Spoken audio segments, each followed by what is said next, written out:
Dear viewer, Newton drawing tone চ্যানেলের পক্ষ থেকে আমি রশিদ নিউটন আপনাদেরকে সাদর সম্ভাষণ জানাচ্ছি।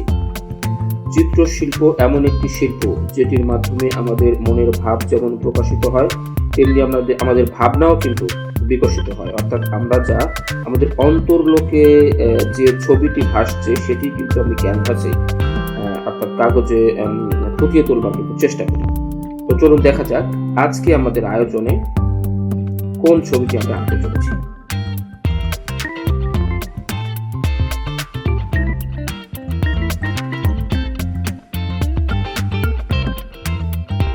ছবি আঁকার কিন্তু কিছু নিয়ম কানুন রয়েছে। অর্থাৎ যারা জাত শিল্পী তারা কিন্তু আসলে তাদের ভেতরের প্রতিবিম্বটাকে কাগজে ফুটিয়ে তোলার চেষ্টা করে, তাতেই একটি সুন্দর ছবি হয়ে যায়। তবে কিছু নিয়ম কানুন কিন্তু রয়েছে, আর্টেরও কিন্তু কিছু গ্রামার রয়েছে।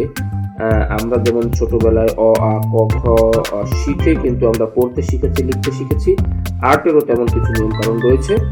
আমরা আমাদের ড্রয়িংগুলোর মধ্যে দিয়ে সেই গ্রামারগুলো আপনাদেরকে দেখিয়ে দেবার চেষ্টা করব, শিখিয়ে দেবার চেষ্টা করব, একসঙ্গে শিখবার চেষ্টা করব।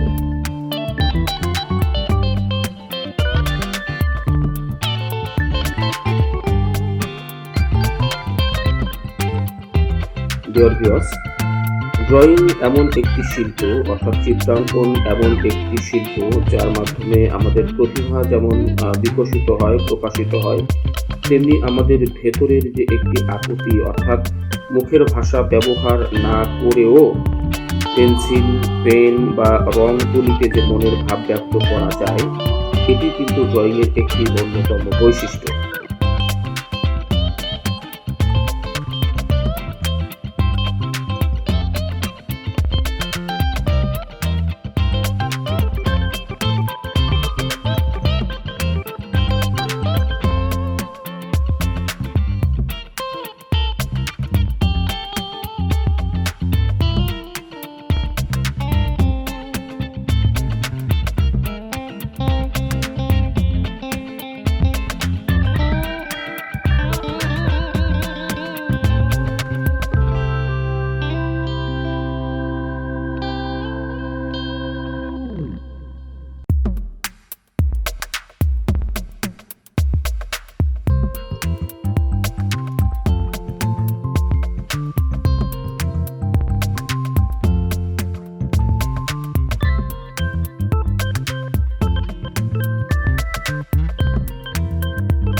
ডিয়ার ভিউয়ার্স, শেষ হয়ে এলো আমাদের আজকের ড্রয়িং।